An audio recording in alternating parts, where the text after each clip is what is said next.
would they have their food storage?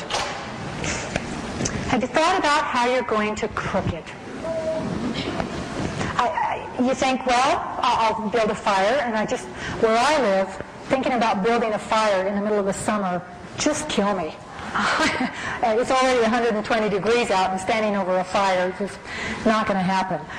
If you have not thought about how you're going to cook your food, this is what you're going to want to think about. Yesterday they asked me, well, what if you live in Portland or Oregon or London? And I said, well, you're going to have to store a lot of firewood. This is not going to work if you don't have sunshine. But if you've got sunshine, you can cook. This is called a solar oven. I'm going to put it up higher.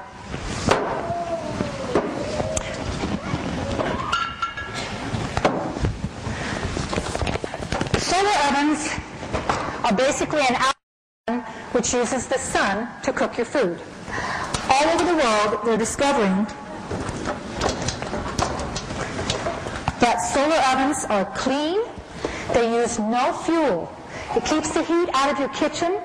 They've actually done tests, and solar-cooked food tastes better than traditional food. Everybody said, oh, this tastes better, and it's solar-cooked. And the best part is you're using a free source of energy. You're using the sun. There are hundreds of thousands of these being used all over the world. And for food storage, it is just a perfect fit. Because if you have no electricity, this needs no electricity. You can put this out on a sunny day in the morning, and within maybe half an hour, this will be up to 350 degrees. You can cook anything in a 350-degree oven. You can bake bread, and it browns the bread beautifully. Cinnamon rolls, chocolate chip cookies. These are all things in my food storage. I can make rice. I can cook pasta. I can make a white sauce, an Alfredo sauce, tapioca pudding. The only thing I can't do in this solar oven is fry foods. I can't get the oil hot enough to fry foods, so I had to give up fried foods, which is probably better for us anyway. This particular model, there are all kinds of solar ovens, and I'm not going to go into that now, but you can get a simple box cooker. You can even make a solar cooker. I did that, and I know people who have done that, and the only thing we could do with it was warm hot dogs.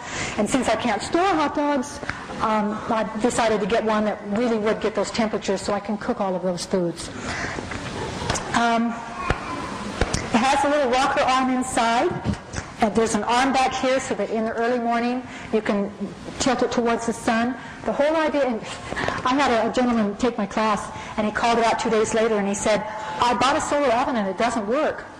I said, well, not a lot of moving parts. Why don't you bring it over and let's look at it?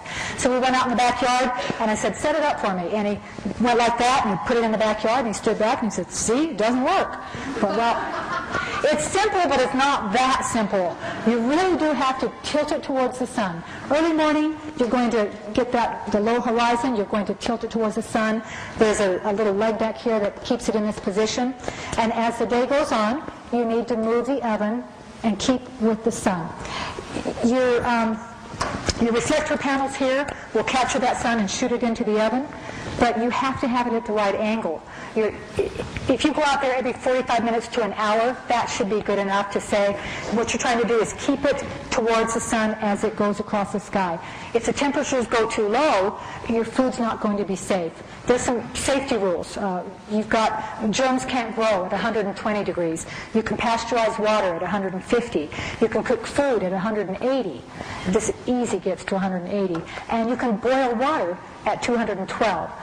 But if you have certain foods in your oven and you've left it out there for 3 or 4 hours and the sun has moved and you haven't moved your oven with it, that food can get dangerous. It can grow bacteria and you could get food poisoning. So there is some effort involved in it. You don't just set it in the backyard and wait for it to cook. You have to what you're trying to do is when you lean your oven out, you want to get little or no shadows inside the solar oven. That's the secret. And this gentleman just thought he could stand it out there. So that's the secret. It's in your book. It'll tell you what kind of cookware to get. Well, we can talk about that. If you've got a cloudy day, now it can't be completely cloudy. You have to have some sun. You know, if you were in Alaska, you could still cook in Alaska, even though it's cold. If the sun is shining, you can still cook. In fact, if it's the summertime, you can cook day and night. So it does. In fact, one of the sisters here said that she went skiing and they put some solar ovens out, and was it 18 degrees out?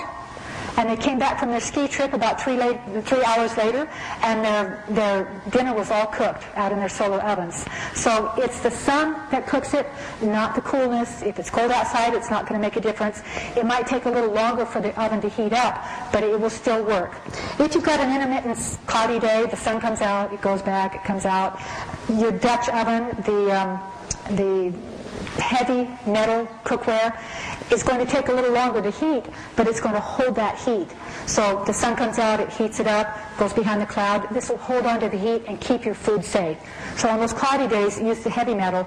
On the other days, your thin, dark, shallow pans with a tight-fitting lid. That's going to be the best thing. It'll cook quickly, and circulation. It's all in the book. Cookware. Buy your oven first, and then buy your cookware to fit your oven. And there are so many kinds of ovens out there, every style you can imagine. This is the kind I like. It has one of the bigger oven areas, but there are lots of them out there. If you have a big family, you might have to have two, because it's difficult to cook large amounts of food in a solar oven. You can sometimes put them in two separate pots, and that will help it to cook faster, or you can cut up the food into small pieces, and that will help cook it faster. But this really is, especially in the Southwest where we live, this is a really wonderful thing to have in your food storage.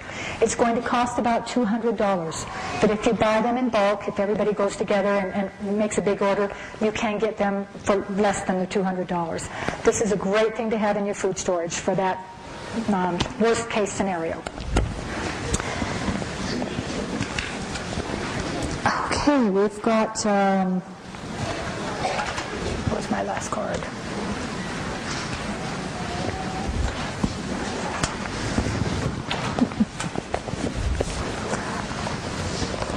I have lost my last card. We're going to wait.